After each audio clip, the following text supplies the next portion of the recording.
So, today's the first Wednesday that I'm not getting tattooed. Woo! In quite some time since COVID, really. Is it exciting? It's exciting right now. I don't know how I'll feel like 5 weeks from now, Yeah. 7 weeks from now, 9 weeks.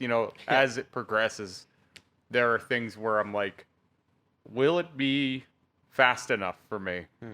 Because we touched up the chest last time. Yep. We got a lot done. Oh, We're yeah. moving really quick. I like moving fast. I don't. Sometimes when you're first starting things, it feels slow, Yeah. right? Or when you're like in the middle of a project, it feels slow. But when you're just touching up, Yeah. it's like you're just zooming. Yeah. Though Rick was like black on black is kind of hard because the light changes and Yeah. all of a sudden it's like, did I saturate that area or Yeah, not? yeah. Right. So there may be touch-ups within touch-ups kind of thing, but there was only one spot here that I really want to hit, and then the next appointment we're gonna cut it in closer here, and then Crotchal region. yeah, and then that'll be considered finished. I was happy he was okay with that Yeah. because I wasn't sure he would be, but I just told him, I said, we'll draw a line and we'll go the same on both sides because Yeah. it's a little uneven right now. Yeah. And I was like, I'm not okay with that long term. Yeah. So even if that would have meant someone else doing it one day, but Well, that was like when you finished the second side. That was immediately my first thought when I was taking photos of it. I was like, oh, you're gonna want to. yeah. You're gonna like knowing you.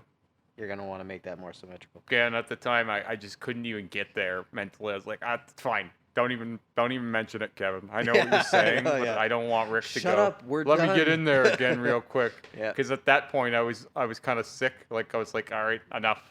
Yeah. Enough. Dude, that's such a brutal session.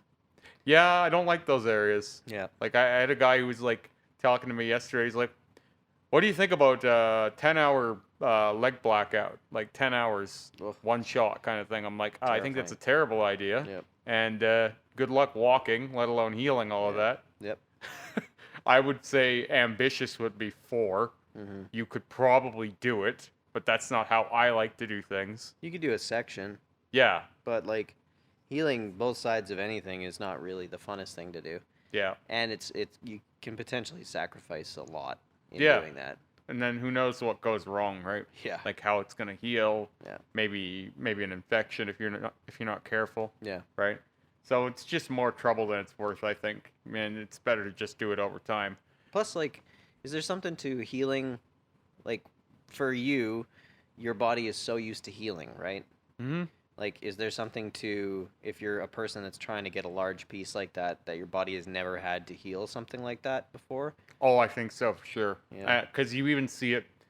Rick was saying one of the things he found working on me so much that, and this is, I think we've talked about this before, when a tattooer says for the first time, it's rare when they've been going for 20 years. Mm-hmm. But you rarely work on someone who's had work done on the same spot multiple times everywhere. Yeah. And he said with me, he noticed when he was working on skin that hadn't been tattooed before, it welted up quicker. Yeah. It reacted faster to the process, where the skin that was already tattooed was a little harder to cover, for sure. Yeah. But it was more forgiving of the tattooing. Like it was Yeah. almost like it had memory of the incident.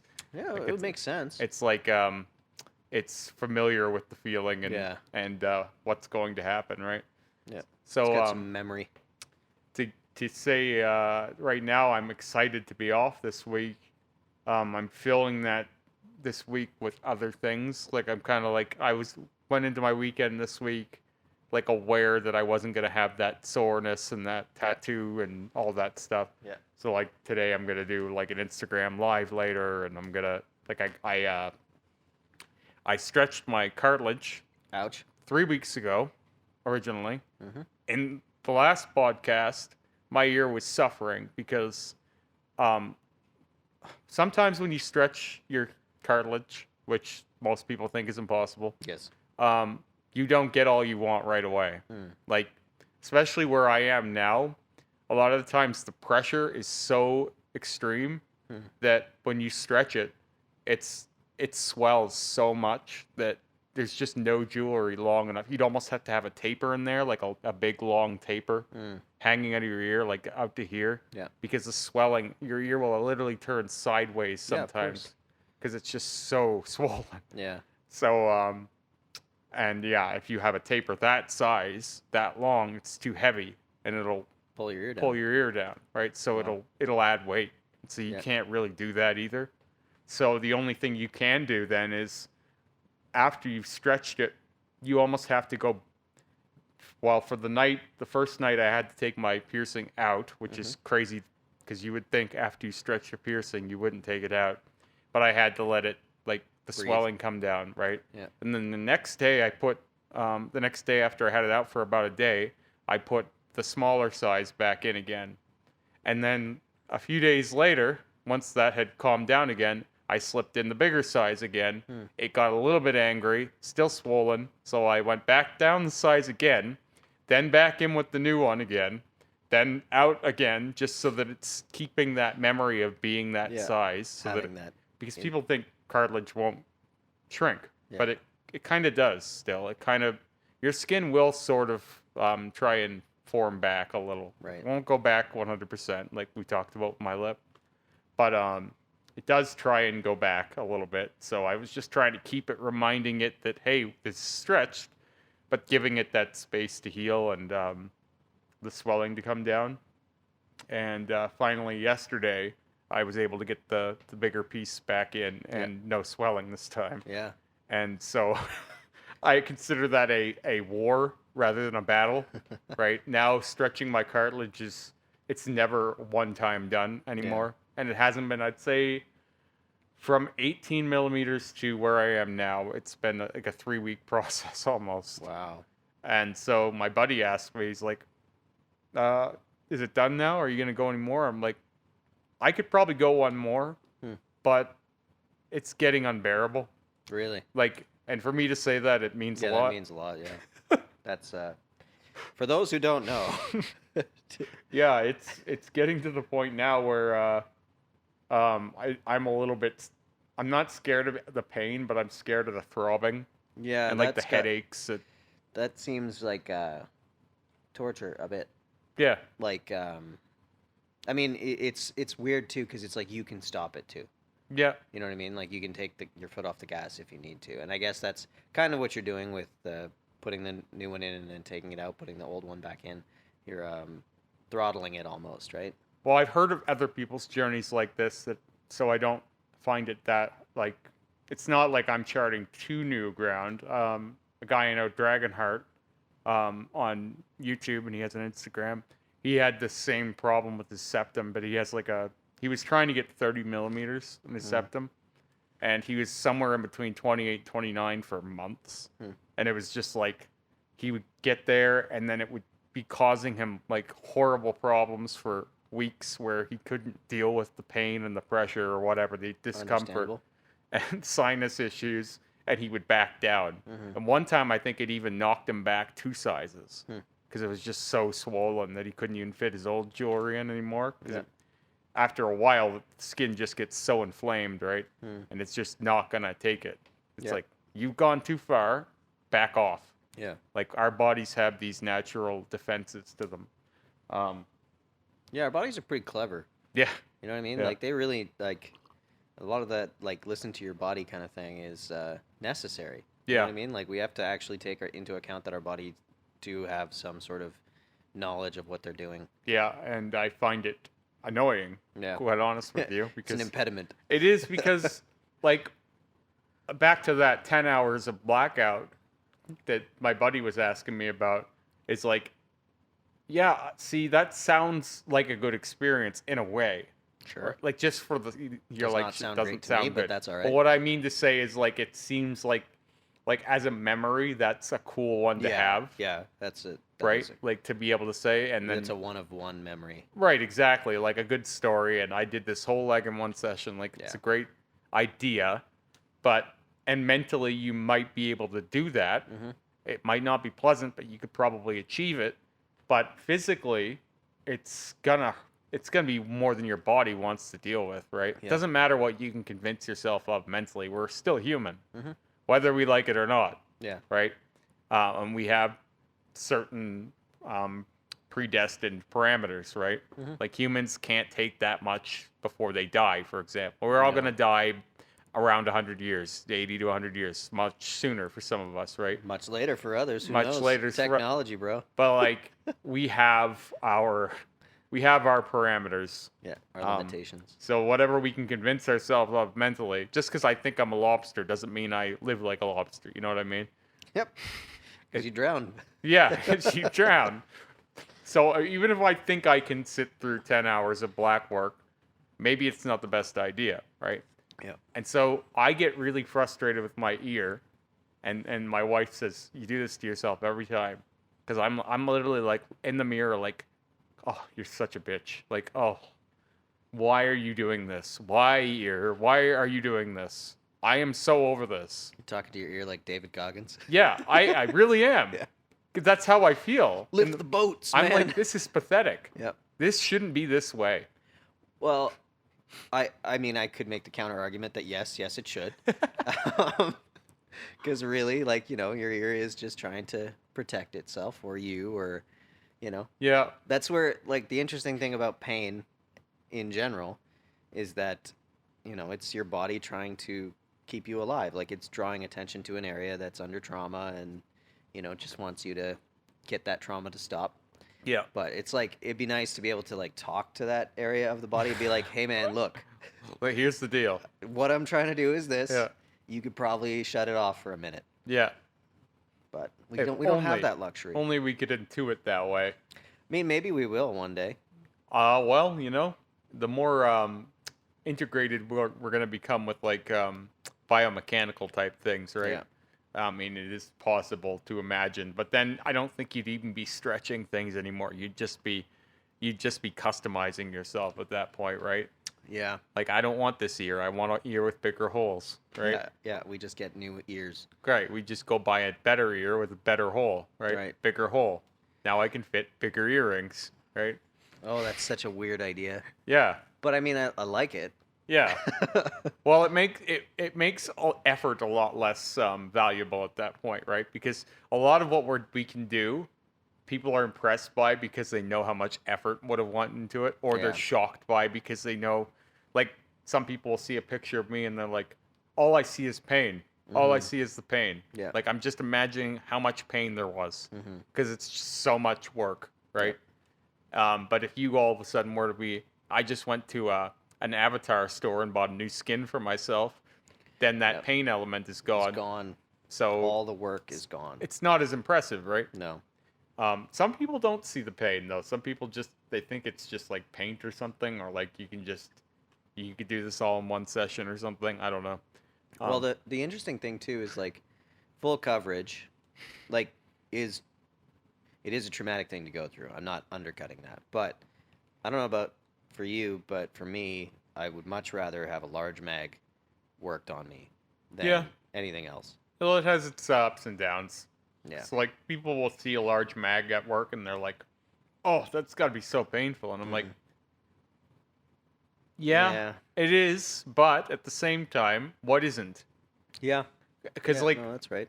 the part of lining that sucks is like it just seems to go so deep, right? Like Mm. it feels like a hot knife through butter. Mm-hmm. But at the same time, I've always felt like lining heals easier. Yeah. I mean, depending on the lines. Yeah, fair Like enough. if you have like a big old 14 or an 18 liner or something like that, like I've had some lines that get a little crispy. Yeah. We had one line in the entire blackout that Yeah. Rick did on me that crisped up. Yeah. That was it, just one. And of course, it was a liner. Yeah. But at the same time, it doesn't seem to, bruise the area. Like, Yeah. it feels almost like a mag is like a blunt. Mm-hmm. Like it, Yeah, I it would feels agree. like more like tattooing with a baseball bat. Yeah. Because like there were times after Lee would get done, and Lee had a really like, he just went like kind of nutty. Like he was always moving quick. Yeah, Which yeah. I really do like. Yeah. Like if this isn't I actually liked how fast he would saturate things. Yeah. Because he was in and out, right? But it felt like I was bruised sometimes. Yep. And like you got worked over with a bag of potatoes or something, like it was like it didn't feel so much like a cutting pain. It felt Yeah. more like a bruise. Yep. Like someone just warmed you in the arm or something. Well, I think that's like the trade-off, or something to that nature. Like when I see really slow tattooers, it usually seems less traumatic, but you're in it for longer. Oh yeah. And it Whereas, becomes painful over time. yeah, and like because your body only really has, I'd say 2.5 hours before it's really trying to tell you to get it to stop. Yep. You know what I mean? Yep. Like it's rare to see people go longer than that and not have like this like wincing kind of thing to them. Mm-hmm. That's where like for me, I think like a 2 hour, 2.5 hour session. If you're doing big projects and things like that, I think that's like where your body starts to fight back, and your body doesn't just fight back with the pain; it fights back with your skin too. Yep. Like your skin starts to act. It's act not up, taking as basically. well. Yeah. It starts to welt up more, and Yeah. areas get bruised quicker and Yeah. angry and red and bleed more. And it just is harder for the artist to put the ink in. Yep, it's harder for everything. Yeah, everything I gets. think you start escalated. those last few hours are always less beneficial than the first few. Yeah, I would agree. Rome wasn't built in a day, is how I Yeah. always say. When people are trying to go really fast, I'm like, listen, you got your whole life. Yeah. You're gonna get to the end of this, and then what are you gonna do? Yeah. Right? It's gonna happen sooner than you think. Mm-hmm. So just take it slower. You'll get there. Yeah, man, that's like something that I resonate with.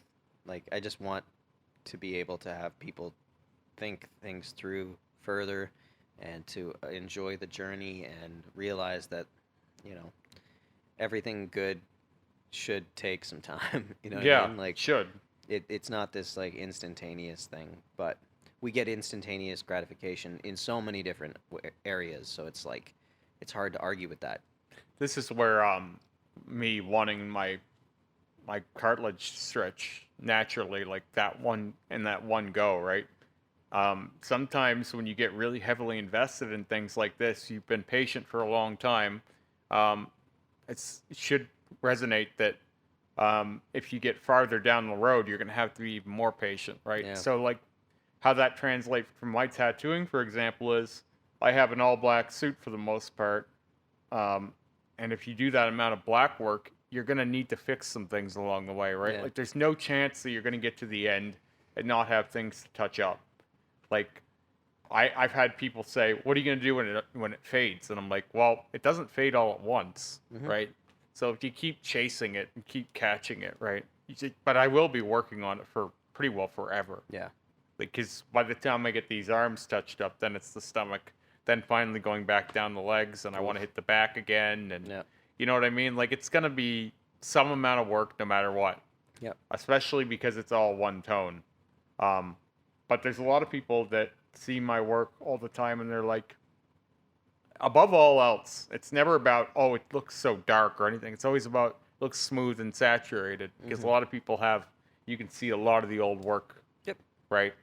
And it's like, yeah, my arms have been done several times. Most of me has been done several times. My arms are going to get done again because there's parts that are still showing through. So patience is key. Yeah. If you want things to look good, sometimes that's the way it is. There are blackout artists out there that might be able to do it in one pass. But these guys are only showing what they want to show, right? This is the thing that we don't know about, like the internet these days, is tattoo artists are only going to post the work they want to post. Yep. So maybe some of those guys have some work that didn't go that well or didn't heal that well. They're just not going to share that with you. They're going to share the best case scenario every time. Yeah, because, I mean, you know, it's your advertisement. Yeah. That's where, like, again, I'm big on the, like, for COVID, there was a big trend of everybody was posting their healed work. Yeah. Which you could see which artists were doing that and which artists were not. And I was very happy about that because, like, you know, the client has to live with the tattoo. Yeah. Right? Like, you have to take that into consideration. It's not just about this one day and this one situation. It's about how that client's life goes on with this tattoo. And And I feel like that's an important thing that artists should take into consideration. Like, you know, when you see a tattoo come in and it's like, oh yeah, I got this 8 years ago and it still looks crispy and fresh, and it's like, okay, that artist took time and care into how you're going to be healing that tattoo and the way it's going to look for you for the rest of your life. Yeah. And unfortunately, like, until the healed thing came around, I don't think in the way that Instagram was working, because like when a tattoo is real fresh, it looks more bold, right? There's so many tricks too. Yeah. Like Oh, yeah. I see subtleties in pictures that I didn't used to pick up on. Yeah. Like you'll see a blackout tattoo in front of a white cloth. Yep. Because it doesn't reflect any light. Mm-hmm. Right? So there's no shadow and there's no light spots on it. Yeah. All you see is the black, right? Yeah. If I stand in front of a white sheet at home, I used to do these YouTube vlogs, and it's just a white wall, just white canvas wall. Yep. And I never looked darker. Yeah. Like, if I go out into broad daylight, there's times when I'll look completely gray. Yeah. Right? Where if I'm in shadow, I'm black. Yeah. There's a lot of light play to imagery, and I think a lot of people have figured this out. Yep. And they don't say that, right? So No. you get this image, and then people will be looking at their own work, and they're like, how come mine doesn't look like that? And then you get people going, oh, that's edited, that's fake. Yeah. Like, a lot of what you're seeing is play with the light. Yep. Like, there's a lot of light play going on everywhere. Well, that's one of the reasons that, like, I still think going out into sunlight and taking a picture just in daylight is my ideal situation, because that's honest. That's about as honest as you can make it. It is. It shows what you'll see outside. Yeah. Right. Sometimes I get why people will want their work to look pristine or perfect, right? Yep. But at the same time, I feel like it should be accompanied by the truth. Yeah, I would agree. Which is like, if you watch, for example, this podcast, you see how I look in daily life. Now, an Instagram picture, you're going to see me curating everything, right? I don't go over the top with that. It's I could make myself Vanta black if I wanted to. Yep, pretty I easily. could make myself as black as that shelf. Yep. And it would be no extra effort. Yep. I could do that any day I want. But then, why would I do that, right? Well, there'd be... I know a girl who does that, and it's so obvious to me, and it's almost cringeworthy. Well, like I used to run up against this in the in the recording world. The big issue with me was autotune. Yeah. Autotune came around, and most people don't hear it. Just like most people don't see the filter. It's weird. Yeah. Like and maybe it's because if you have no experience with or doing it, but a lot of the people that can't see the filters, like they can't see what's happening to the models on magazine covers. Yeah. But yet they'll go in and edit their own photos. Yep. You know what I mean? They're just not as good at it.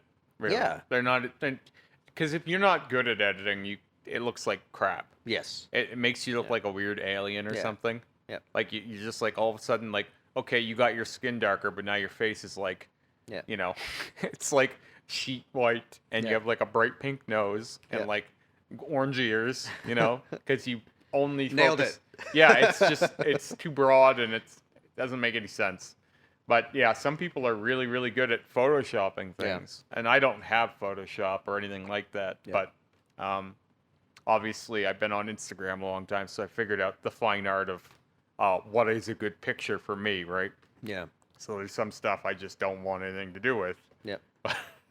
Like I said, those pictures where you'll be in the wrong light, and all of a sudden now you're completely gray. It's like, well, no one's gonna want to see that. Yeah.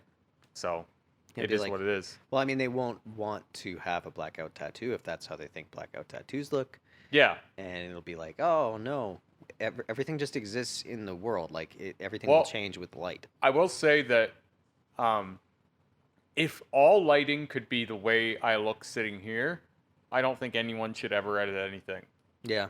Right? Like, I would be okay with presenting this version of myself. Yeah. The reason why I wouldn't do that anywhere I go is because this is a nice even tone, right? We're sitting here and it's well lit, right? Things look good, but there are times when you go out and someone take a picture and it's bad lighting and Yep. you like the picture, well, you want it to look as good as it does here, for example, right? Yep. I don't really think it needs to look much better than that. Some people want it to be, Hyperbole. yeah, where it's like completely fantasy. Yeah. Like, this isn't even real life anymore. That shade of black doesn't exist. So here's the. Okay, I'm gonna skew it into a slightly different direction. Sure. But you know what they've started doing with this like fact check thing on people's posts? Yeah, Have you I've seen those? that, yeah. Or it's like there'll be a little fact check box saying like, okay, well we looked into this and this is what we found issue with. Would it not be wise for them to do that with photos? I think the problem with that is literally everyone's posts would be getting fact checked all the time. Hell yeah. There'd be almost nothing online. But that's what I'm like. No, that not that it shouldn't be online. You know But what then I mean? it would be like, okay, this post is fake. Just make sure you're aware of that. Not even just fake. Like, hey, just so you know, it's like I've had this view with like steroids in sports. Sure. Because to me, it's one of those like, it's in sports. It's super predominant, and nobody talks about it. And it's all this like everybody knows about it, but nobody talks about it. And there's just little different ways of everybody This is hiding the stuff, same right? thing. It's the same thing. Yep. But to me, it's one of those like, if I was a fighter, and I was about to fight this guy, and I didn't know what stuff he was on, or we just were upfront about it, and I got to go, okay, this guy is going to fight you. He's on this, this, and this. Do you still want to fight him? I mean, I live this way, so I would agree with that. Because anytime anyone ever asks me, did you edit a photo? And I go, of course I edited the photo. Yeah. Everyone does. Yeah. Right? I never ever go, no, it's not edited. I don't edit anything. I've never said that, ever. Yeah. I know a guy who just straight up admits he's another big tattoo influencer. Mhm. He has traditional tattoos, like all traditional bodysuit. And he's like, yeah, people ask me why my tattoos look so crisp. I haven't had them touched up in 10 years. Photoshop helps for that. Yeah. Really? I'm like, yeah, well, at least he's honest. Well, but like, okay. So we don't. I think it comes down to like the cheating element. Because it's like, if you admit to photoshopping, Sure. it's like you're doing something that the Joe average or it's like this hidden thing of like you're doing it and then you're presenting it as though it's this. You want real humans, you got to go out into the real world. Yeah. Okay? You're not getting anything real online. But I think that's what's going to get the hate, right? Is the secrecy behind it. Sure. Where it's like, oh, no, that's real, Yeah. right? But if it's just done and it's said out in the open, where it's like, hey, yep, he used this filter. Yeah, there's some increase in this, and there's the photo. There's some people who I've seen where they'll post the original next to the edit. Yeah. And I do like that, but I just think that like people don't care. Like it's almost like that almost doesn't track. I think it's not a matter of whether or not they care. I think it's a matter of understanding realistic expectation. Mhm. Because like that's one of the things that plastic surgery is taking to a whole nother level, where it's like this unrealistic expectation of beauty, where it's like, hey, she posted this photo, but 13% of her is fake, just so you know. That's not bad. You know what I mean? Like, where it's this like, if you think that this is you and you need to think and aspire to this person, just understand that you're going to have to replace 13% of you. Sure. You know what I mean? Like this. That's not this a huge understanding of. Well, but sure, but it is in some respect. Yeah. But it's like, I'm just being analytical here. Yeah. I could go 13%. Well, that's what I'm saying. Like, That's it's what not it would extreme, but it's like, okay, just so you know, her nose has been done, Sure. and all this stuff where it's like, just so you know what you're getting into. Because if you're gonna look at this person as aspirational and as a goal of yours, you have to understand that they've done something here. You know what I Yeah. mean? Like, you have to understand that, like, and that can be for artists and tattooers and people that are getting tattoos. Like, because if you have a photo that you're like, holy shit, this thing's so black, it's crazy. Yeah. And then you don't know that it's filtered, Well, like I get that a lot with people coming in here with tattoos that are literally photoshopped onto someone's arm. Yeah, I hate that stuff. And they're like, "Hey, can I have that?" And I go, "Well, that's not real. Yeah. That can't happen for XYZ, but it's on the internet and you think it's real because they weren't honest about it." Yeah. You know what I mean? Like I don't Yeah, know. no, like I said, there's one girl that's on a lot of the same pages I am, the blackout pages. Yep. It features regularly.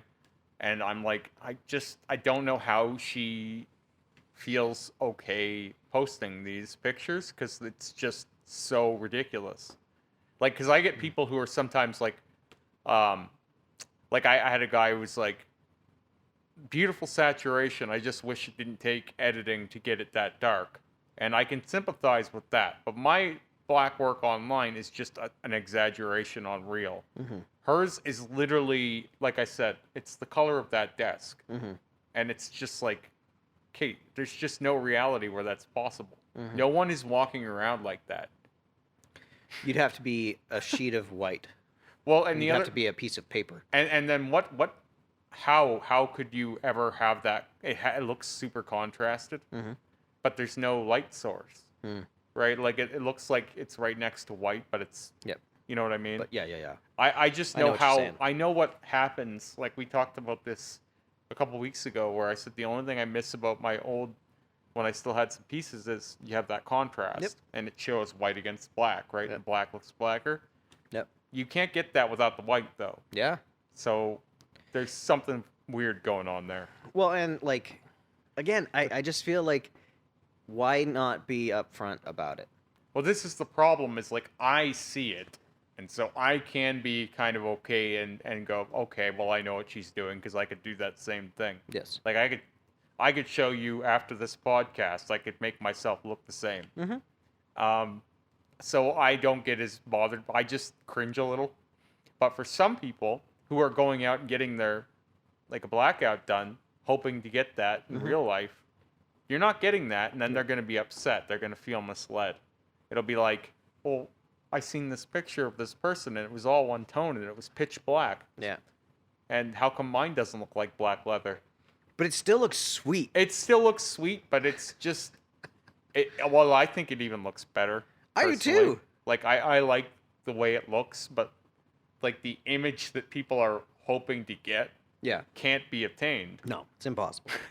I've never seen it walking around. Yeah. That's the only part of it I don't like, is that I don't think everybody understands that everything on Instagram is so heavily edited.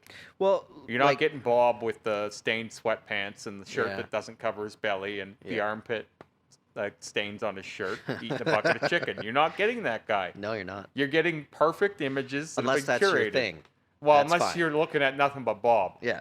Like Bob's you're- there. He's on Instagram. He's there. Yeah, he's there, but for the most part, what's filling the explore page is hyper edited photos of, like, sometimes it's so surreal. It's not even, like life. Yeah. Like and so I think some people growing up on that will think that can some way be part of real life too. Well, this kind of comes back around to my thing. Like this is the reason they put the fact check thing in there, because people will see it as, since it's on this thing, it's that immediately gives credence and authority to something, right? Like when there's this like mystery of like, even like say doing a podcast or something like that. There's this mystery of like how you get into it and how you do it.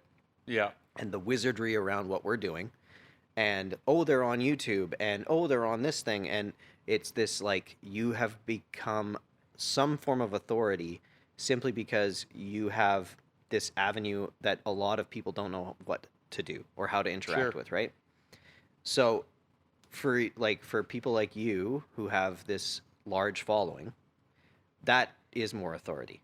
So if you're in a similar vein and you're in a Kim Kardashian level thing where you have this much authority and you're not giving honesty, that's the same thing to me as the fact check thing. If you're giving people this view of the world and they're treating you as they have this huge authority thing, and you're not being honest about what it takes to present those images, it's going to give people a false understanding of reality, Sure. which is the same worry that they have with the fact checking thing. I think it's definitely, especially since we're such visual learners, right? You're not going to read about blackout tattoos. You're not going to No. read about American traditional tattoos. Yep. You're not. So what you're going to learn about them is going to be through images. Yeah. And then if you like the image a lot, then you'll read the caption. Yeah. So the more eye-catching you can make it, Yeah. right? And then so people will be instructed by what they see, not what they read. Yeah. But we're not seeing a picture of me talking to Kevin, right? We're seeing a picture of me that I've edited, right? Again, though, as I said, I posted a topless picture of myself last week that you took. I did edit it, but I left in the flaws. Like, you can see that I need work still. I'm not taking that out because for me, like, it'll always be, if I took that out, then why are people going to see that I'm still working on it, right? If it's already perfect. It's a perfect torso that he keeps getting touched up. Yeah, well, why does he keep working on it? Yeah. You can clearly see that I have this big patchy like part here where Rick touched up some of it. Needs to be smoothed out. Yeah. I've got this big line on my stomach where, for whatever reason, it's lighter. You know, there's stuff that I still need to work away at. My back especially, like, really needs some love. It's just wear and tear, right? Yeah, it's your body. But if I post wear and tear, it doesn't trend for some reason. Like, it doesn't trend the same. I wish that it would. Like, I really wish that we could just... Because I would be the first one to do it. If we all agreed, no more editing, I would be on that because it's a headache. Well, so I'm not necessarily against editing.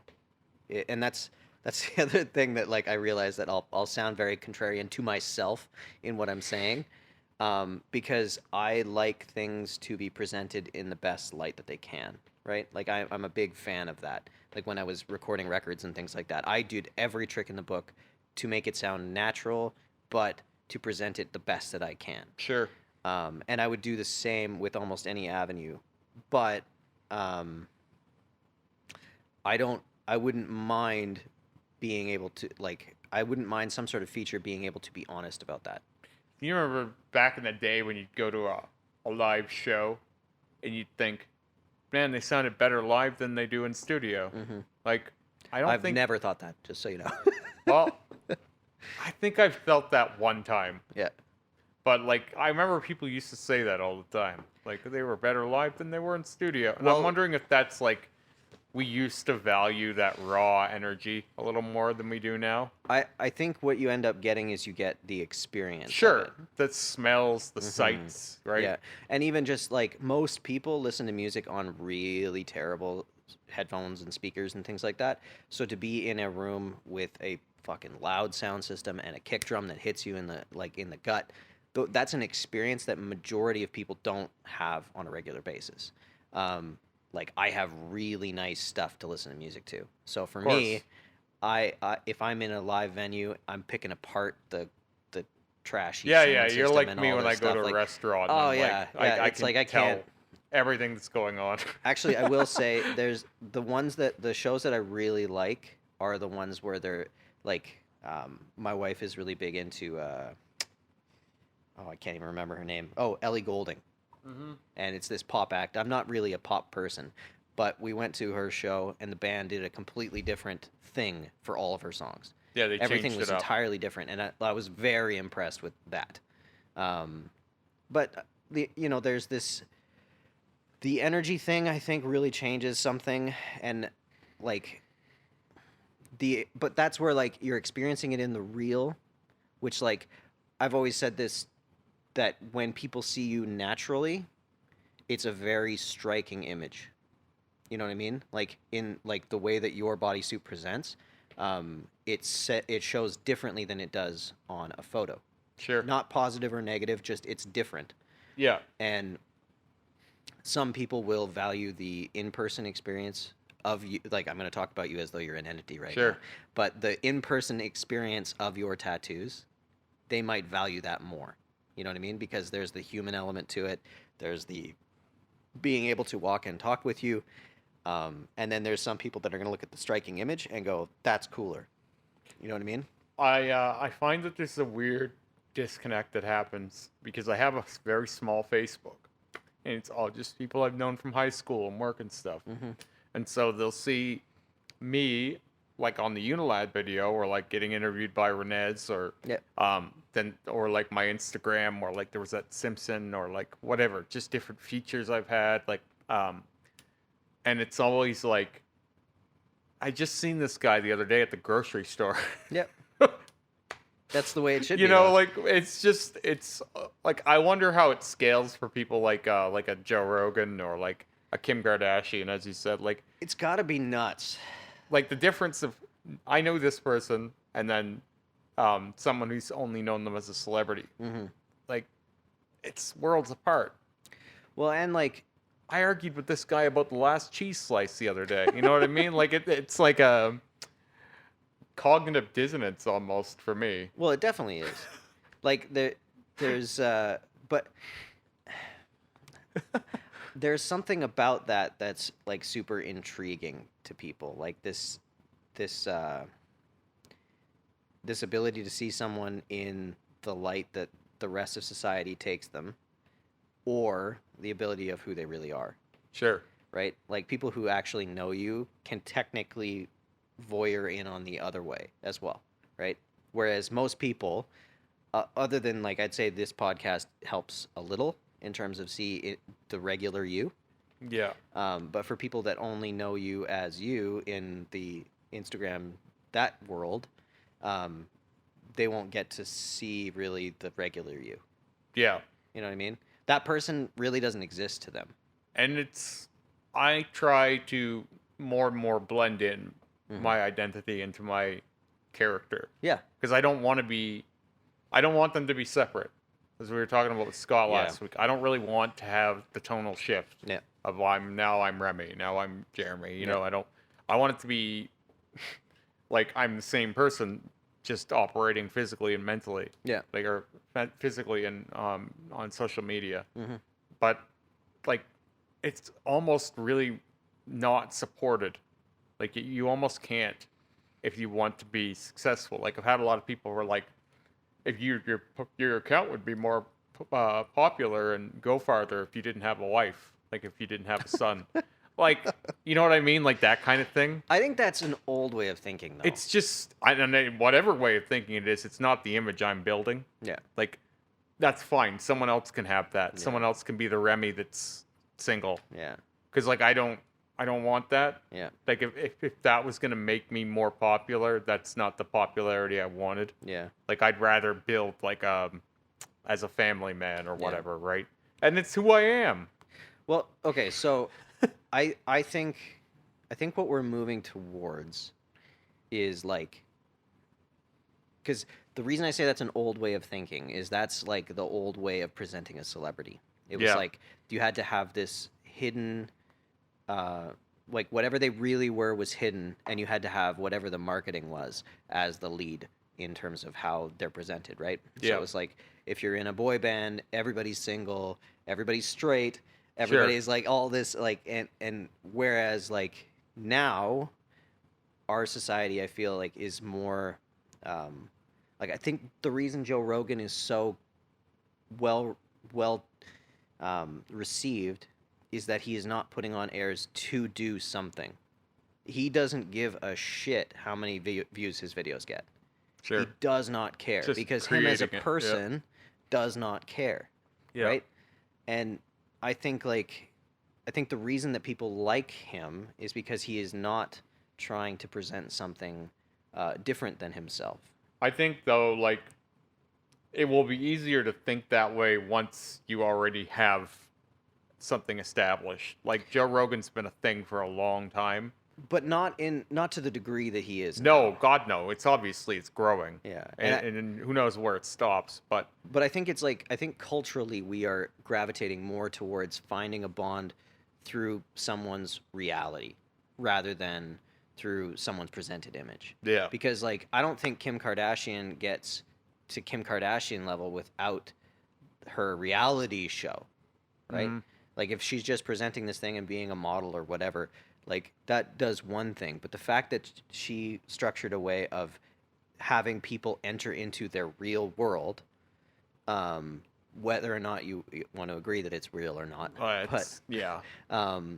But like that ability to see them through that natural light, I think is what put her past what would normally happen. I always think those things are like staged normality. So it's like it's 75% real. Yeah, of course. You know what I mean? Like it's closer than you'd normally get. I think it's probably even less than that. Well, with them, because like I think there's a real element of understanding people's psychology, and Sure. I think there's a lot more effort put into presenting that in a way that will resonate with people. Yeah, well, we're characters are built Yeah. to trend with certain people, right? Yep. This character works really well for this group, and Yeah. we know this tests well with this group, so we're going to feed more into that. Yeah. And this character does better for this group, so we'll feed more in that. Like they're all And set up. they're gonna value ratings, Yeah. right? Like Joe Rogan doesn't value ratings. Spotify did, and Yeah. they valued it for him, but he doesn't value it. Whereas I feel like Chris Jenner and Ryan Seacrest is the producer on that.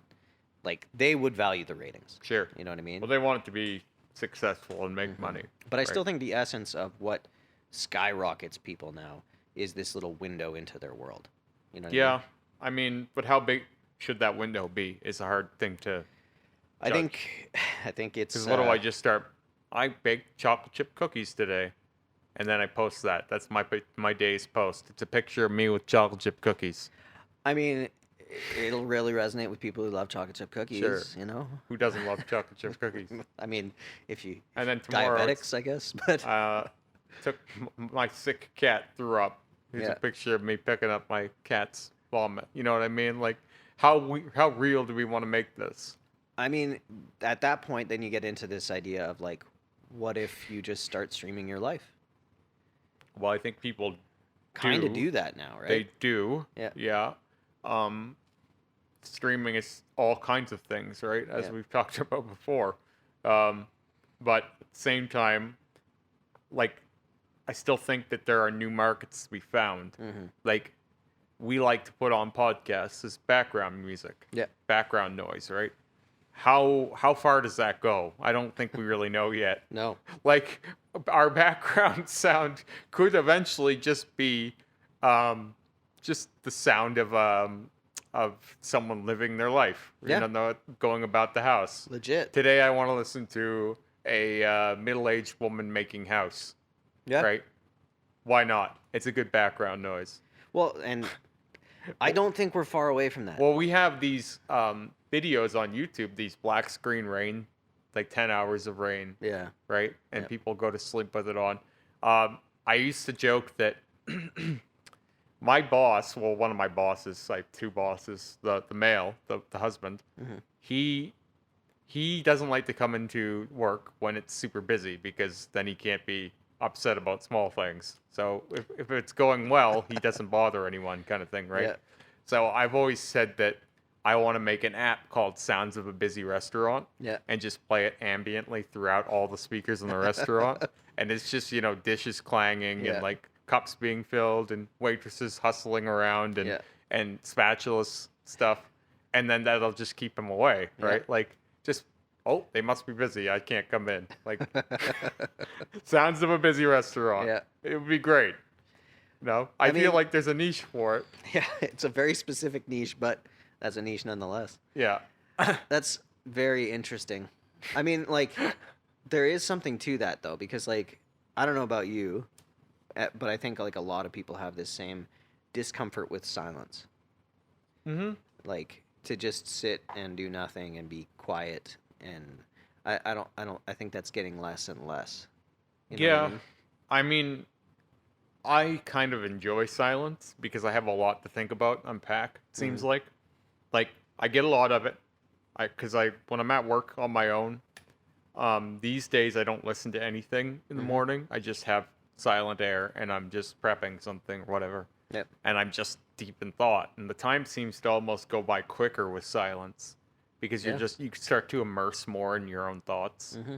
Right? And in those moments, I really feel like you do the most introspection. Yeah. When you have something prying away your attention in the background, you can't really you can't really immerse in thought as much. Not unless you're listening to something like almost like an ambient soundscape. Yep. Where there's no lyrics, Yeah. there's no necessary intention or The white noise kind it's of just kind of mentality. happening, and that can be conducive to thought. But that's almost meditative too, Yeah. right? That certain trance, like a hour-long song or something, Yeah. where you just kind of you stop even realizing it's on. Well, That's that's like almost those. like silence. There's that like house music thing where it's like a song that's an hour and a half, 2 hours long. Mm-hmm. I mean, obviously, most people that are experiencing those at a live venue or whatever, it's usually drug related. But Sure. like, there is something to that where it's like you don't really have anything to focus on. Yep. You know what I mean? It's just there. I find it's strange. I don't know if it's because all we hear on the radio, not that I ever listen to the radio, but most people still have it to some capacity, is like 3 to 4 minute long songs, sometimes even 2 minute long songs.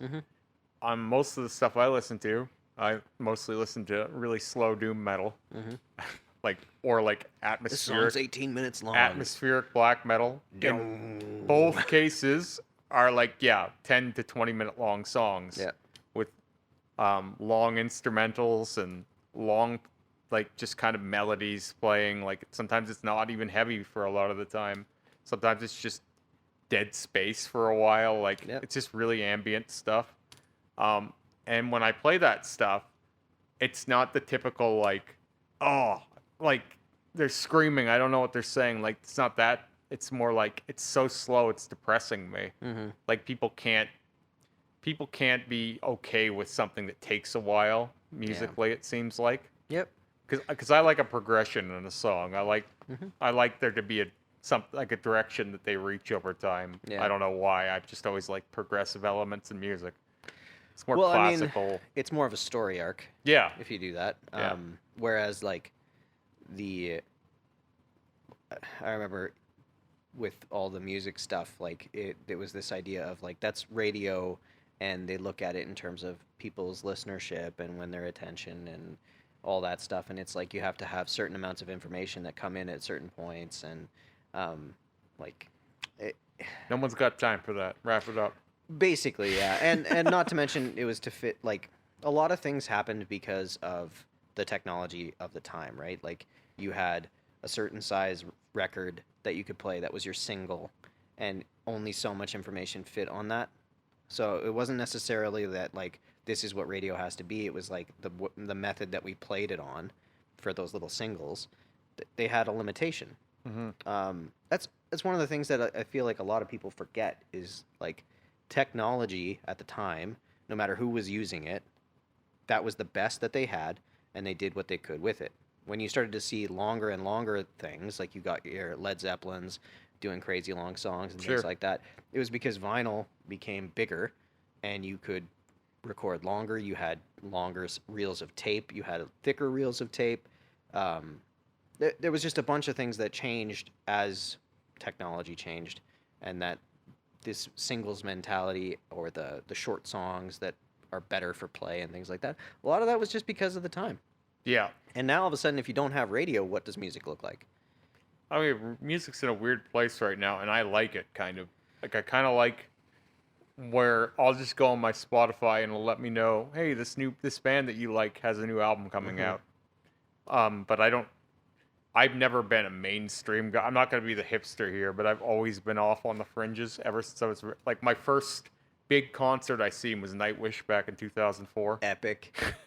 And then I seen Cradle of Filth a little later. Yep.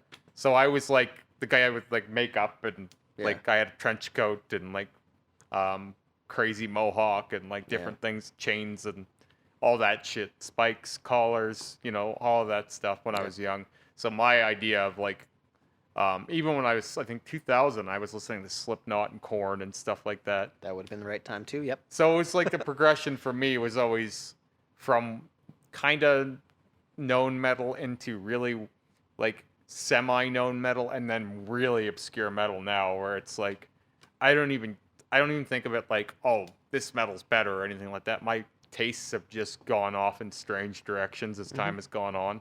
Yep. Like it gets broader and broader, right? Yep. And eventually you find your comfort in I think people end up on different. If people go through what I think of as a musical journey, where they're really trying to figure out what they like, and they're open to anything kind of thing. Because I started listening to like, I'd say back in 2011, I started listening to a lot of Pink Floyd and Cool. that kind of thing, and I hadn't listened to anything like that really ever. I just heard a few of their songs, and then I was like, you know what? I'd like to listen to all of their albums. And then I started listening to Radiohead and Muse and different bands bordering that were inspired by Pink Floyd, and it kind of stretched me off into other musical avenues that I hadn't been in, and then that influenced my taste in metal as well. Yeah, of course. And it all kind of, it's a journey, right? Yep. And a lot of people I feel like don't do that. Yeah. They just take what's on the radio and that's enough. Well, I think like one of the coolest things that anyone can do is look back at, so say you're really into one band, and then look find out what their influences were. Yeah. Take a look at that thing. Find out what their influences were. Take Track a look it at back. that thing. Yeah. Yeah. And like that journey of inspiration is really cool. Yeah. And that's something that we can do. We have that ability to look back and listen to pretty much everything that could have inspired Yeah, there's somebody. so along the way. much out there, and when you figure like some people just they have no interest in going any farther, I'm like, Yeah. even if you like what's on the radio, you could go any one song and find 10 bands that might have done that same thing better. Yep. If you wanted to dig at all. And it wouldn't even be hard. No. That's why I find it weird when people are just content to, this is what the radio plays and this is what I like. Well, I think there's, if you don't have an interest in it, like, because like there's people that will consume mediums for entertainment value, and like that's kind of what I view the radio as a little bit. This like this lulling and like kind of spoon feeding information, Sure. which you know, that would be similar to like if you really like watching the news, like everything's going to be given to you. That's something, but then if you find that you found an interest in it, I think that will change the way that you approach it. I guess my thing is my family was always extremely musical. My mother was in a country band when I was young. My dad was, his whole life was like, he's seen Iron Maiden 4 times. He's seen Metallica. Like Epic. he was into all kinds of metal and hard rock, like old school metal. Right up until he died, he had a mullet. You know, he had the mom jeans, tight mom jeans, and the eagle shirt, right? Like he had like all the old metal guy imagery. Did he have a pack of cigarettes rolled into his... No, he didn't have that, but he had a big dragon on his forearm. Oh, hell yeah, he did. He had a Firebird back in the day. Like, Oh, yeah. he was a classic rocker guy. That's epic. And so when I grew up, it was always AC/DC and Metallica and stuff on the radio. And we'd go driving, and a lot of times we wouldn't even talk. He'd just play his music. And I had fond memories of what's Dad going to put on this time, right? Yeah. And then he got into like some newer hard rock metal, like Alter Bridge and stuff like that. He never got into really, really heavy stuff. Yeah, yeah. But for him, that was heavy when he was young, right? Yep. So, of course, you stay with that. Well, like AC/DC, when AC/DC came out, Yeah. man, that was so heavy back then. Exactly. That was so heavy. Yep. And a lot of, like, I understand that we've come a long way in Sure. heaviness, but like that for what it was back in the day, You holy gotta shit, give heavy. it like, so that was the hardest stuff available for its time kind of thing, Yep. right? And you have to treat it like that. Yep. Because like I listened to my music the same way my dad would have listened to his music. It was Yeah. still rebel behavior, right? And that's, I guess that's might even be where my rebels kind of strain came from Yeah. to Well- some extent. And then Dave, of course, was heavy into metal as well, right? When I grew up, I had my oldest brother and my father were both huge into metal. Yeah. So That influences you a lot. I think for me, it was like I wanted to not only get as far as them, but go even farther. Because I went off in stranger directions than Dave did musically. Yep. Like he stayed more into thrash and death metal, but I went into like symphonic power metal, like Viking metal, folk metal, gothic doom metal, and all kinds of different like crazy directions. Yeah. And like I was trying to find the most wild stuff I could find. Yeah, of course. Yeah. Almost like it was like I need to see what the limits of this is. Well, I mean, that resonates with you in many walks of Yeah. your life. Yeah, so I that know. would make Yeah, sense to me. Yeah. I got to see how far this goes. Yeah. Yeah. Yeah, and then I found how far it goes. I really do. Even now I think I've seen the limit of it. Mhm. I've seen as wacky as it gets. And then you tunnel back a little bit and you go, this is what I like though. Mhm. Right? Like you don't want to be extreme just for showing off. Yeah. Just find what works for you, and it's a lot less showy than it was. And I guess that's my look too. Like I'm not as showy as I used to be, because I used to be makeup and trench coats and Well, it's I don't know if this is a better way of saying it, but it's a classier. yeah, You know I what I think, mean? and Like it's more refined. It's also more casual, Sure. right? It's not Yeah. the big production it once was. Yeah. And that's my musical taste Yeah. has kind of done that too. It almost feels like an adulting has happened where it's all less glamorous and That more does happen. lived in. You know what I mean? Like, and I mean, you'll never really escape what you thought was cool when you were 20 something, right? Yeah. Because that's when our minds kind of finish developing, is that 25 area. But, you know, as we get older and our old manness comes into place, it kind of like we refine what we like, I think. Sure. I was me and Sarah were torturing Ivan the other day well, he was having fun. I shouldn't say we were torturing him, but he wanted to hear some of the stuff we listened to when we were in our teenage years. And I Awesome. was putting on like terrible old, well, not terrible, but it's pretty cheesy old black metal, like Demi Yeah. Borgir, like Progenies of the Great Apocalypse is the song's name. That title doesn't give it away. It's incredibly over the top, like Good. symphony black metal. Like it's just like I almost felt embarrassed listening to it. Yeah. It still sounds good to me though, but like I just can't imagine like driving around blaring that anymore. Yeah. It just feels almost like that music is made for a younger person almost. Sure. And it's not a knock on their artistry, because I think they do a great job. It's just so over the top. Yeah. It's like it's what you would imagine a young person thinking the coolest metal would be. Yeah, You know what yeah. I mean? Yeah. I think that happens too with the people making it. Like, I don't know if you'd see those people still making that same music. I don't know You know what what I they're mean? making now. I haven't listened to anything new by them in a long time. But I just think that there's like an aging out of something, and if you try and stay in the age that you're not, there's something, it just doesn't land the same. You know what I Yeah. mean? Like, I think that you have to pay respect to the fact that you're in a certain area of your life, and that's going to come with a sound or an inspiration or a look or whatever it is. You know what I mean? Right. Whereas, like, if you listen to it now, you're like, it probably triggers nostalgia more than anything. There's nostalgia, but I also felt But- like You're probably Uh. like, yeah, this was cool. yeah. But like, there's the was to Yeah. it. You know what I mean? Yeah, I remember sitting in a friend of mine's house and we're eating chips, listening to Demi Borgir, thinking this is the coolest music ever, Yeah. right? And we were like 16 or whatever, and I'm just like it was just so cheesy then Yeah. too, but we didn't even realize it. But maybe it was just because it's the first time you've heard this type of thing. Well, it's also like when you go back and look at things like, I don't know if we're on a kick of watching older movies. Like, Sure. by older movies, I mean movies that we watched when we were younger. Mm-hmm. And I always remember them better than they were. Yeah. You know what I mean? Like even in terms of how they look and the graphics and how things are done. Like, I just have this, or even like video games. Like, I tried playing GoldenEye on N64, and it's like clunky and it looks kind of terrible. But in my mind, that was like, Yeah, well, it was perfect. when it And- first came out, it was a level up over what we had before. for sure. So we were going up. Now when you go back, you're going like, right? Yeah. You're bottoming out Yeah. immediately. You go from here to here, where before it was like, Incremental increases.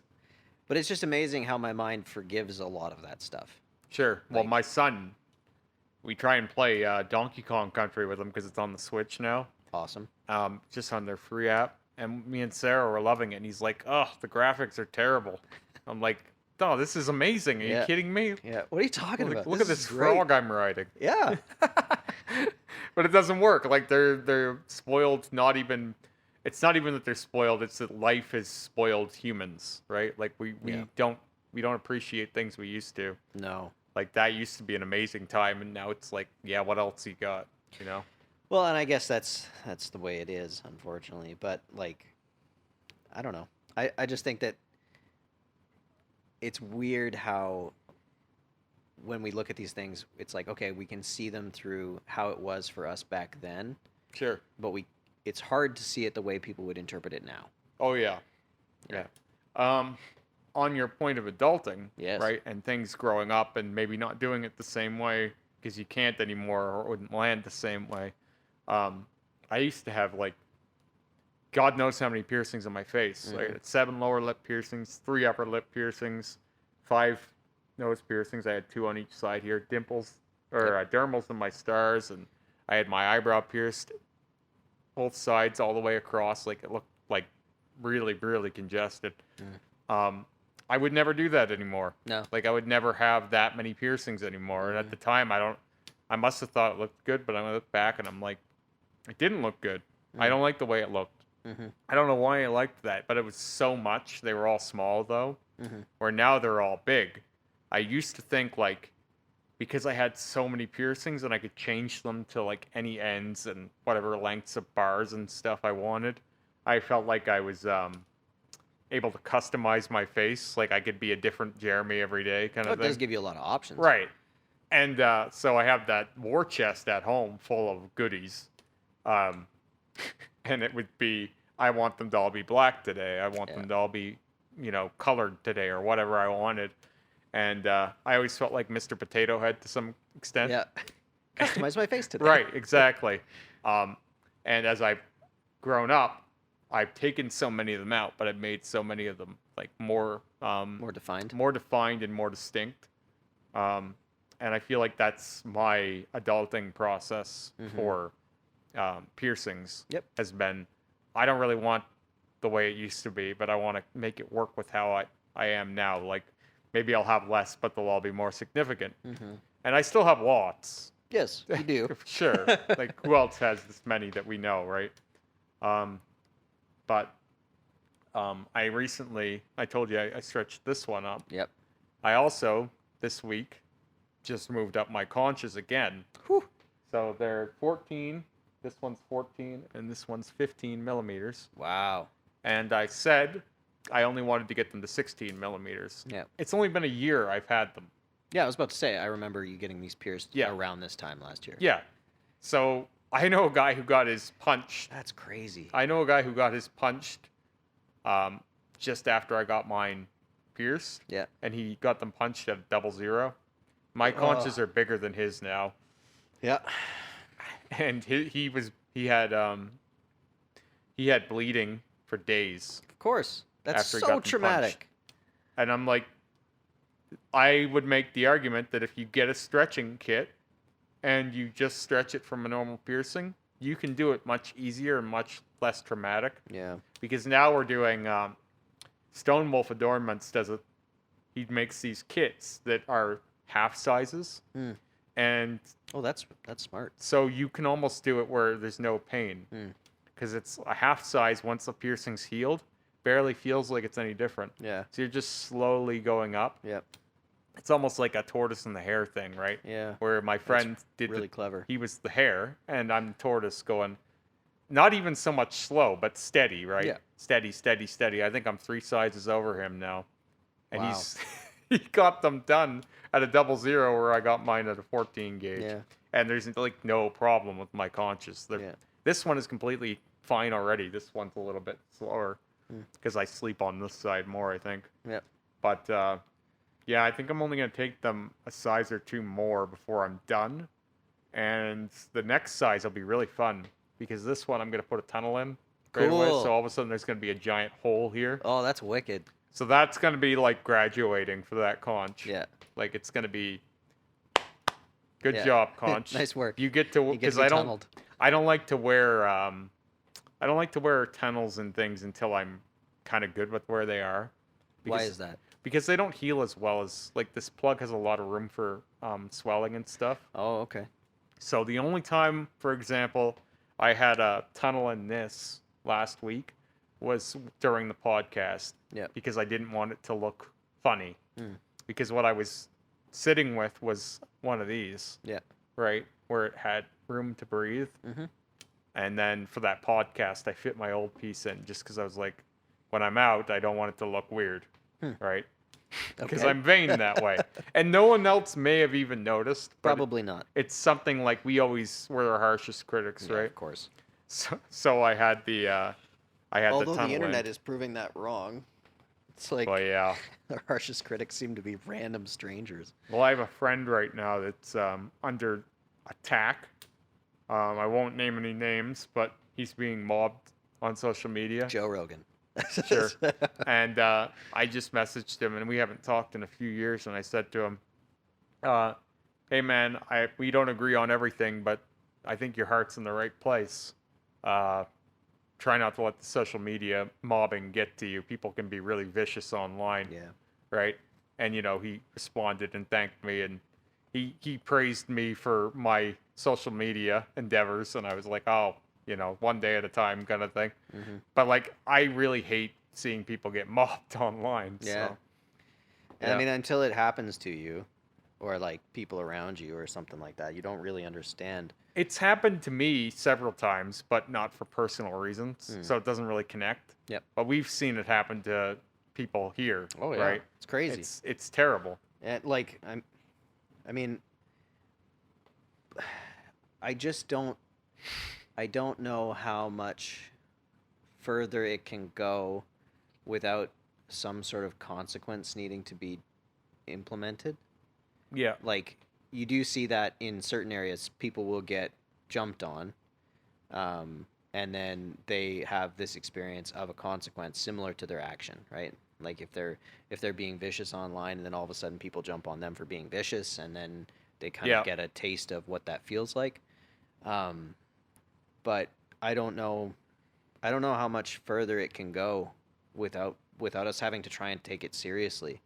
You know what I mean? It gets to a point where even if I was first on the side of the mob about what was wrong, I start to pity the person on the other end. Of course. Where it's like, yeah, I don't agree with that person did. Yeah. But now I feel sorry for them. Yeah. Because what holy they're crap, experiencing what's is gonna be happening horrible. is terrible. Yeah. I wouldn't wish it on my worst enemy. And a majority of people, like, you can say that when you're in the public sphere, public figure, there's some amount of preparation that you kind of have to make for something like that. But Joe Average doesn't know any of that. Yeah. There's no... Exactly. This is what I'm saying. Yeah. Like I said, if I, for example, I got a piece here. Okay. So, this is a great example.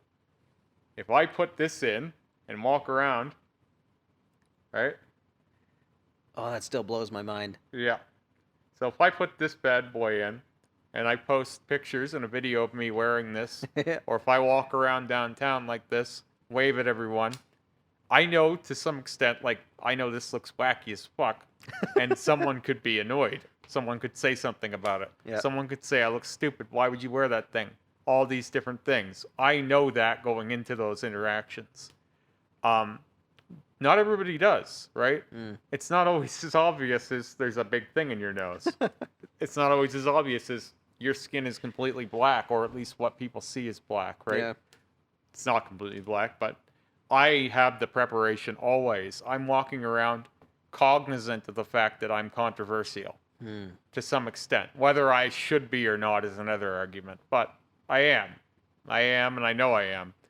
So when someone who's not equipped with that from the start, when they start getting that resistance or mobbed for different reasons, they haven't had a lifetime of preparation like I have. Right, yeah. Like, I'm kind of used to that, but I feel bad for people who aren't initiated in that. I feel bad when I see it happen to people I know. I don't feel bad if I get a gang of people after me, Because if I go on my TikTok, it's like that every minute. Mm-hmm. Like I have a gang of people after me in Indonesia right now for some reason. Like I checked my statistics the other day. 82% of people who've encountered my content in the last week are Indonesian for some reason. Really? Like, You're trending in huh. Indonesia. So what does it that's matter to interesting. me that TikTok's banned in the States? I'm Yeah. blowing up in Indonesia. Yeah. In Indonesia, you're a celebrity. Yeah, in Indonesia, a woman wouldn't dated me. Yeah, right. She would not have dated She a w- thing like that. So, yeah, no, I always feel worse for people I know getting mobbed. Yeah, of course. Right? It bothers me. I'd rather be attacked than see someone I know get attacked online. Yeah. So, yeah. Well, and it's weird too, because then you get into the frame of like, people get attacked for things that haven't happened, Sure. or didn't happen, Yep. or rumors, or like any number of things that can be invented, and then they will get that experience, and there's going to be no reparations or like any kind of recovery from that experience. Well, it gets scary when you understand that you can manufacture screenshots and videos and all kinds of different things. Like, I've seen it where you can actually use an app to create a screenshot of someone saying something they've never said before. Mm-hmm. So you can make someone say whatever they want, Yeah. whatever you want them to have said, Yeah. and then use it for your purposes. So the That's minute you just- become a target, it's impossible. It's almost impossible to stop it. Like, you just have to hide almost, like, and wait for it to end. This is where, like, again, what I'm saying, if you're using some sort of alternate device to present information, that stuff should be known. Yeah. Like, we should put that out there. I don't think we can do it much longer where it's like you can edit and Photoshop and do all these things, and like, because every time a photo gets edited, there's evidence of that. Yeah. You can't do that stuff cleanly. You know what I mean? Like, or at least not to my knowledge. Like, everything would be able to have some sort of tracer to it. Yeah. So if that's the case, those tracers should come up. You know what I mean? Yeah, Like, that's I agree. only fair that people get like presented with all of the information. Like, and man, I think personally more people need to start walking around with piercings through their noses, because like really, you have a level of comfort with being not like, because the thing is when you get singled out and attacked, Yeah. the singling out is probably the scariest part, Sure. because the attacks aren't really real, but you feel like eyes are on you in a negative respect. Well, you get the people who are always like, well, you're just doing it for the attention. Just take what you get, kind of thing, right? Yeah. It's like, I'm not just doing it for the attention, but I'm flattered you think that of Yeah. me. Ooh. Yeah, like, thank you for the attention, Yeah. sir. I am blushing now. Much appreciated. Yeah. Yep. That's not the fact, but Yeah. the reason I actually do it is, I seen a guy in an MTV music video when I was 10 who had an eyebrow piercing, and I thought it was so cool. Yeah. I had ear piercings already when I was 6, and I just thought that was the coolest thing I ever seen. I'd Yeah. seen tattoos before, but for whatever reason, piercing seemed more punching to me. Hmm. And from there, I wanted to get my eyebrow pierced, and I did, and I got my septum pierced, clearly. You know, and it No, just that's natural. it kept going from there, and I think that what it became for me was like a way to. I always felt like if I hadn't have started getting into piercing, I might have been the kid that cut his wrist up or something, yeah, right? yeah. So it was an outlet for that Mhm. energy, Yep. and that's why I ended up with so many, because it wasn't about this looks good. Yeah. It wasn't like, oh, I want a lip stud that would look good. It was like, I need another piercing. Yeah. I'm itching. I need another piercing. That's what Pete Davidson talked about that. Oh, Like, yeah? because like if he started getting into tattoos because he would cut himself, Mhm. and then so like the tattoo was in replacement of that, and then if he had tattoos in that spot, he wouldn't cut himself there. Yeah, because you Right? wouldn't want to damage it. Yeah. Yeah. Which, like, I think there is something to that, for sure. I don't think that's for everybody, but I think that definitely is. I think it was for me, especially because when I was young, I was pretty depressed kid.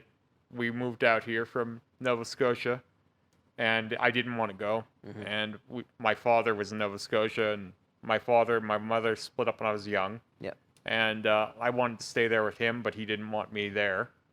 So, and I didn't get a choice in the matter. So I felt like I was dragged out here. Mm. And then everything that I was doing there wasn't cool here because I had a piercing there and I had a mohawk there. And Yeah, you came to Bible Belt, yeah, Alberta. I was a pretty cool kid where I lived. Yeah. And then when I came out here, I was hated for all of it. Mhm. My teachers were making bets on how long it would be before I took out my piercings and cut my hair with my Really? mohawk. Yeah, like my teacher, my only good teacher told me that later in life that they were like, yeah, this isn't going to last. This kid's going to get bullied and whatever. And I did.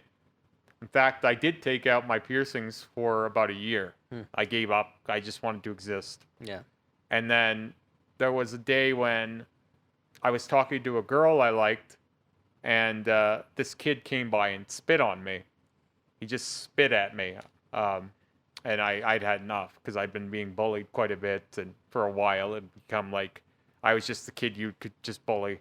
Yeah. Right? You just pick on me, whatever. Well, you were the odd man out. Right. And so I got, all at once I lost my shit. And Yeah. I stood up and I pushed this guy into a locker. Yeah. You know, and I didn't really know how to fight that well at all. Well, But kids don't. I was like, you know what? I've had enough. Yeah. So I said, you know, after school today, we're going to fight kind of thing. Yeah. All the guys in the school followed us by somewhere behind the school. Mhm. And we had this scuffle where I knocked him over and got on top of him, was punching him in the face, and another guy pulled me off of him, and then I knocked him down again, and I'm punching him in the face. And I basically just kept fighting with this guy till I was at energy, and he never really got a swing on me. Yeah. But it wasn't like he or I weren't really fighting well. It was just like Yeah, I of was course. very angry, Yeah. and I was a pretty big kid. You had more effort to give. But at the time, like after we were done, we shook hands, Yeah. and then no one ever picked on me again. Yeah. Like it was after that moment I went to school, and everybody was kind of like, "Hey, that guy can take care of himself," you know. I'm not saying kids should do this, but Yeah. for me that was a turning point where, from that time on, when I was 14 or 15 then, Yeah. I never gave it up again. Like I got all my piercings back in, and I started growing out another mohawk, and I even became kind of a protector for other kids who were different. Like I stood up for other kids that were stranger, and I kind of got more and more into that, and I got more piercings than I did before, and Yeah. I started doing crazy makeup and the trench coats and all kinds of, like I got really way more invested in being different then. So you felt like you had some freedom to start being more yourself. Yeah. Yeah. Yeah, and I felt like no one was ever going to make that an issue for me again. Yeah. You Right. set a precedent. Yeah, and no one ever did either. Like, because even when I would stand up for a kid who was being picked on by similar people that were picking on me earlier, people would say, "Oh, Jared's got this kid, you know, leave him alone. Like, this guy's, you know, Yeah. standing up for him, back off a little bit," because I had already kind of set that precedent that this guy's not one to fuck with. Like, not that I was any badass or anything like that, but I had earned that respect, I Yeah, guess. of course. Right? Well, I mean, that's like a lot of people forget that we're just, we're human beings. We're kind of animals, and we have this animal tendency, especially when we're growing up, Sure. to make known where we are in the food chain or whatever, Yeah. right? Like, if you were getting picked on, you set a precedent that would not transpire without some sort of consequence. Yeah. And this is kind of what I'm saying, like, the digital world has no consequence currently. No. And, like, eventually we're going to get to a place where if all of a sudden what you've said or done online results in some sort of negative physical consequence, you're going to be held accountable for it. And I don't know when that comes. I don't know what that looks like. But there's no way that we as human beings will tolerate something like that without implementing a consequence. Yeah, I think that it has to happen somehow. I don't know what it looks like, but yeah, that's kind of how it got carried away for me. Was Yeah. after that moment, it seemed like I had no. What's up, buddy? I had no real impediments anymore Right. mentally. Like I wasn't worried about people bothering me about it anymore. Yeah, yeah. So now when I'll go out, well, for 15 years when I go out with other people, they get more offended than I do when people look or stare at me or whatever. Like my wife will be, that person was staring at you, and she'll notice, and I'm like, I didn't notice at all. I honestly don't. Yep. Because I've just been this way forever. Right. So like I could quite happily just go to the mall with this thing in my nose. Yeah. And it wouldn't bother me. No. It would increase the negative staring. I know it would, but I wouldn't know in the moment that it was happening because this has been my life. Yeah. Right? I had a person say the other day on my TikTok, they're like, post a picture of you without piercings and tattoos. I'm like, that doesn't exist. Yeah. Good luck. Like, well, how old am I going to be? Yeah. 11? Yep. 10? I had ear piercings when I was 10. I had ear piercings when I was 6. So if you want a piercing-free version of me, you have to go back to when I was 11. Or 5. Or 5, if you don't want the ear piercings. Yeah. So I don't know how, like, I can't do that. I can't, there's no version of me without piercings. I mean, we do have Photoshop, so. Sure. You could take them away with Photoshop. Yep. I'll just supplant your face on someone else's. Right. You know what I mean?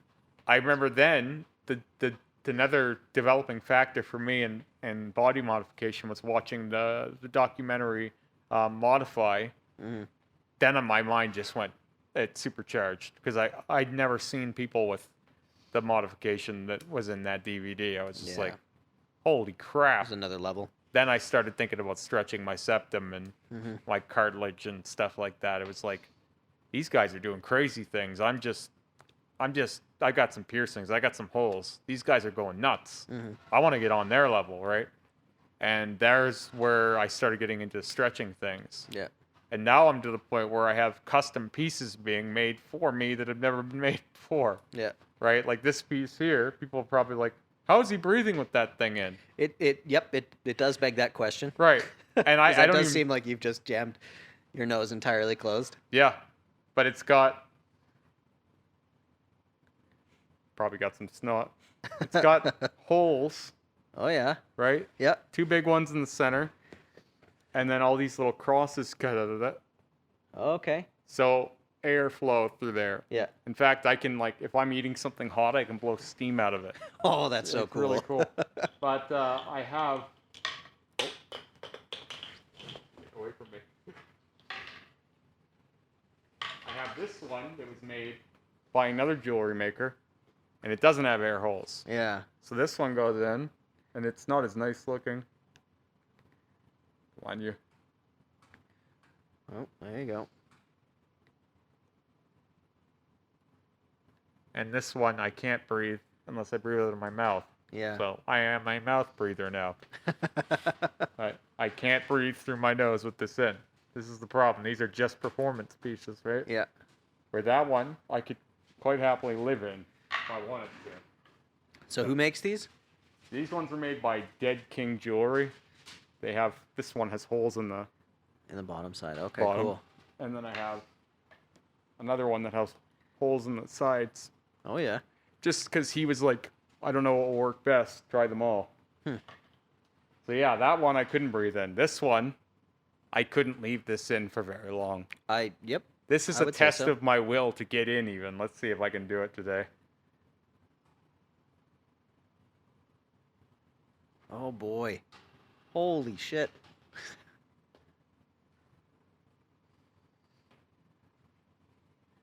Ah. This is terrifying for me.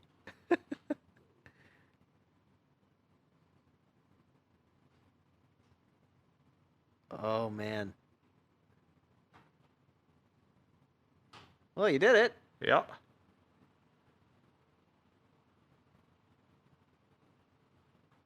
My word.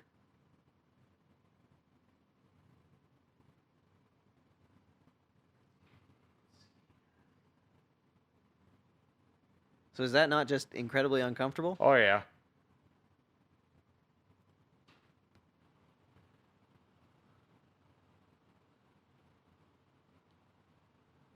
For anyone listening, this is like putting a small banana through his nose. Yep. Oh man. So this one Ah. was made just for performance. This Yeah. was also made by Dead King Jewelry. It's got these skulls that were inspired by my chest tattoo. Yep. He also made for me eyes-watering a labret with the skulls from my wicked. chest as well. Yep. These were specifically made for Remy. Yeah. So this one has the skulls, Yeah. Oh yeah. and they're really hard to see, but it's Yeah, really it's cool. Right. Yeah. It's subtle. I like it. This is the problem with changing a labret. There's always lots of saliva. An occupational hazard, really. Yeah. But yeah. And then there's... See, a lot of people just don't even understand what it takes to get some of these things in and out. Like, if for a novice, they would look at this and go, well, that's just kind of there. Oh, yeah, You know what I mean? That last one I had in is pretty unbearable to wear. Well, yeah. It's harder on the nostrils than it is on the actual septum? Yeah, and this one is similar. Well, because it's like pushing your one's nostril up, right? Even harder to wear. Ah. It has no natural bend. Oh, my God. Just like sticking a bullet in.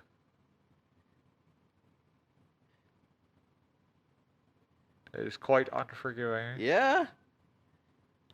It's so interesting that, like, you know, this is like, a lot of people would say this is like extreme, but like in Africa, there's lots of tribes that do things like this. Yeah. Yeah. So these, though, are incredibly wearable, and I'm thankful to have them because, you know, it's pretty well just tunnels for me in my septum now. So this is kind of like, he's even experimenting with these. Yeah, this has never been done before to my knowledge. There might be somebody out there that's had a similar idea, but I've never heard of it. Yeah. I've never heard of anyone with breathable septum this size. Yeah. It's always like a tunnel and that's it. And how did my tunnel go? Oh, I'll find it after. This was supposed to be, this is the piece I told you about 1 week that I had ordered. Yeah.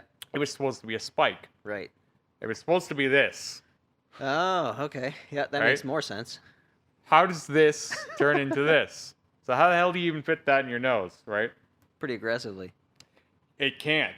So, yeah, this is the thing about ordering custom jewelry like this. Unless you're a jewelry maker, it's kind of hard to even know what you're ordering. Yeah, of course. Because this was supposed to be, I think it was supposed to be a 12 millimeter spike. Does that look like a 12 millimeter spike to you?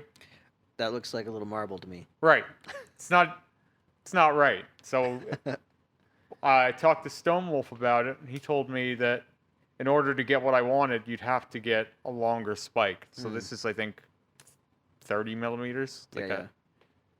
In order to get the same shape. Because at a 12 millimeter spike, at a 20 millimeter piercing, it turns into a ball. Right. But this is all stuff you can't anticipate. Because, like, what you need is you need the taper, right? Yeah. You need the long taper in order to be able to get it through. Yeah, it's your nose can't flare that much, right? Yeah. Like my nostrils can only go so wide. So right now they're about maxed out. Yep. Sarah's like, if you wear that thing for too long, your nose is going to take on a funny shape. You're going to be breathing so well. But yeah, I am breathing really well right now. This is no consequence for me to wear this. Crazy. And it is crazy when you consider if I wear one of those pieces I just showed you, I can't breathe at all. Yeah. Like it's like all mouth breathing. So functionality, like if you're buying a piece that are like those, you say they're performance based, which so like mainly for photography or yeah, that kind of well, I thing? do those videos and they always track really well. Yeah. And it's also just fun to screw around. But like if you're Joe Average and you're into this, like what would the performance portion of this be? I think it would just be a trophy to show your friends at that point. Yeah, that's fair. Right? Yeah. They're not, you can't buy them normally anyway. They're all custom built.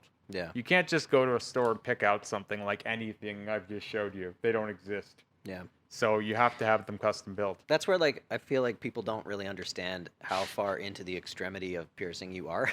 Yeah. Like you're at the one of one for so many different things. Yeah, exactly. Yeah.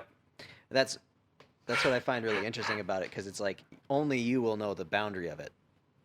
Yeah. I mean, because all you can do is then report on it. There's no one else that's going to be saying, "Oh yeah, you can do this, that," or there's no shops that you can go and look at these things. Well, Like, and my wife is always like, "You're gonna stretch this piercing more. You're gonna do this more," and I'm like, I don't think I need to stretch my septum anymore because I think there's lots of fun ways to play with it the way it is. it's already pretty big. Right? Like there's all kinds of fun I can do with it, and I don't really want to distort my dimensions of my nose anymore. Yeah. Where if I were to stretch it much bigger, I would have a beak. Right. I already have a fairly big nose. Mm-hmm. Like it's Mr. Potato Head, like I said, right? But right now I can do all kinds of fun things with it, so I'm not really too interested in going any bigger. Yeah, I get you. But I do like these pinchers a lot. Yeah, that's cool. Just being able to breathe is handy. Yeah. You know. Well, people always think like if you stretch your septum a lot, your breathing will probably be worse. Mm-hmm. But when I wear my tunnel, I think I breathe better than I used to. Like I have a deviated septum, so I've never had great airflow. It's been one of those things I should have had maybe medically fixed.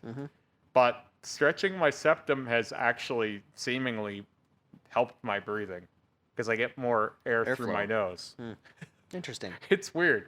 Well, I mean, but it makes sense. Like, biologically speaking, that makes sense. My mother's always, you could go get your nose fixed. And I'm like, yeah, but doctors in Canada are not, they don't care about this stuff. So they might just close up my piercing.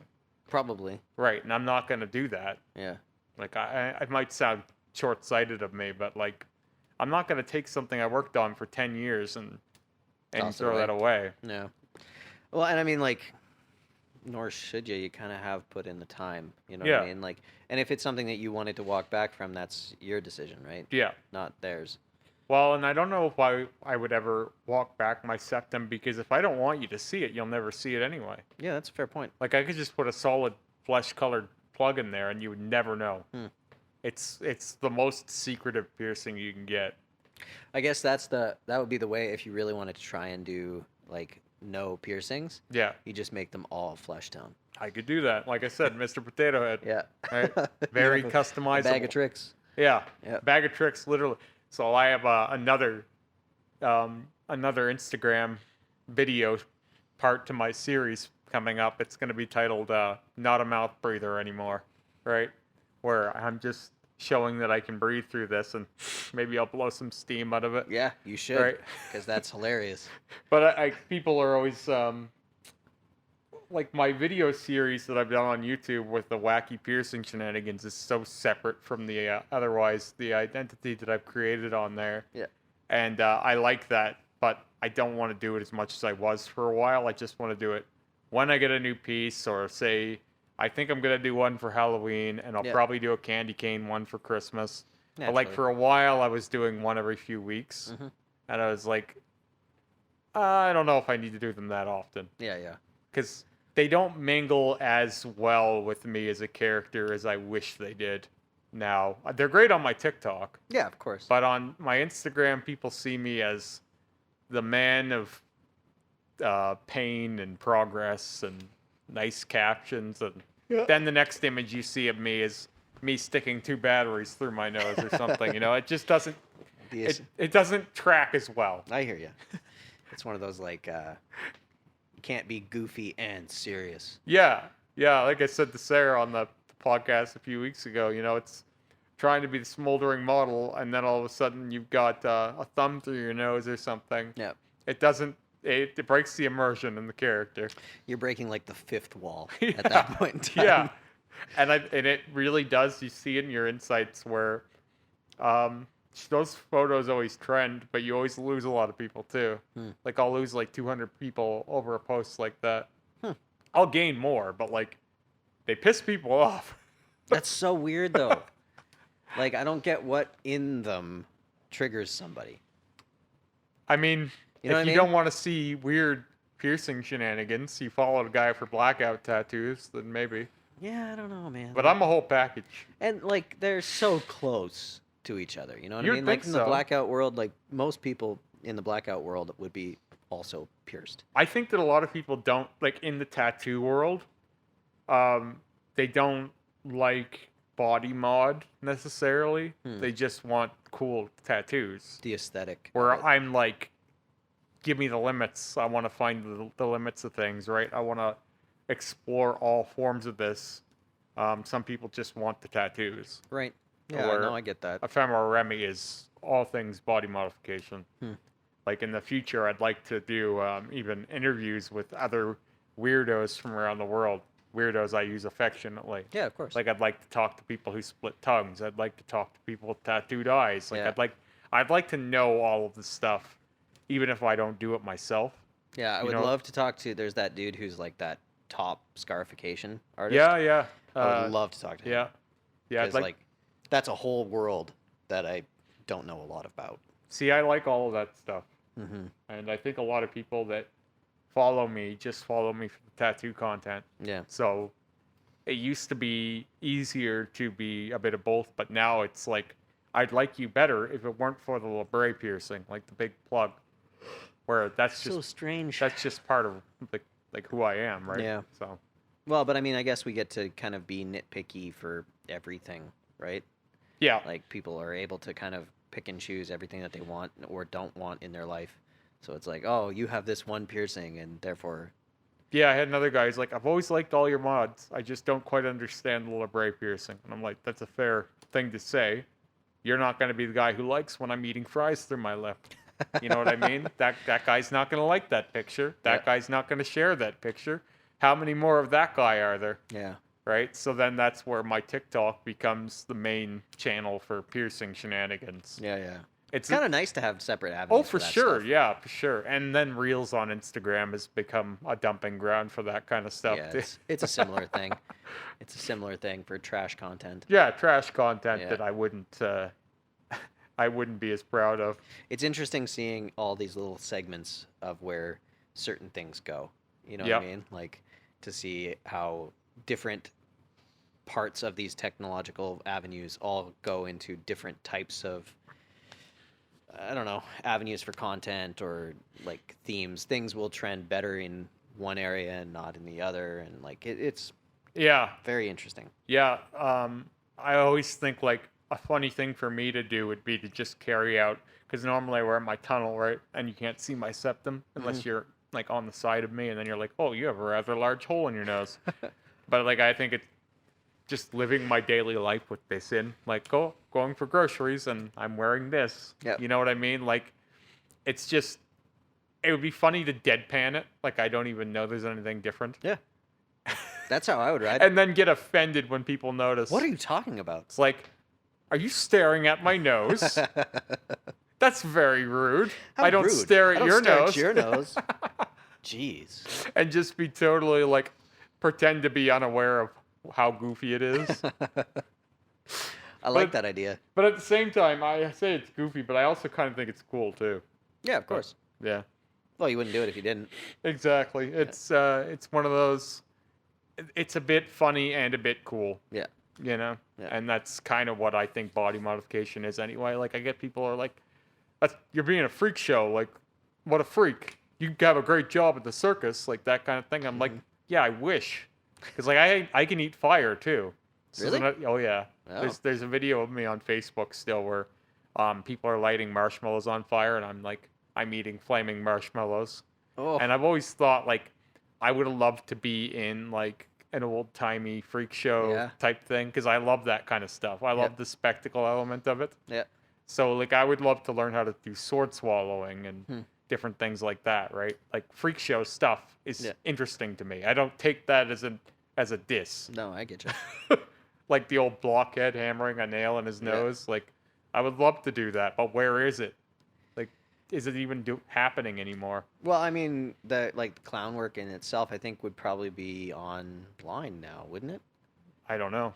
See, Because I like you don't go to. Well, I mean, I don't nowadays see it. nobody goes to anything. Well, maybe there's a resurgence that's coming. Who like knows? yeah, like the craziest thing I think I've seen online has been something I've done, which was the carrot through my nose that I shaved down to the right. Like I've got it shaved just so that it will fit Yeah. enough, and then the big end is out here, and then I'm eating a carrot through my lip Yeah. in a snowstorm. Like, that's got to be the craziest shit I've seen online. I step back and think, like, holy shit. Like, this isn't jumping the shark. Yeah. I don't know what is. I don't know how far I can go after this. Yeah. Like, this has got to be the wildest one that I can do. Well, I mean, time will tell. Yeah. Maybe not. I honestly don't know how it gets crazier than that. So, but Well, we'll see. I yeah. might come up with something yet. Stay tuned. Stay tuned, yeah.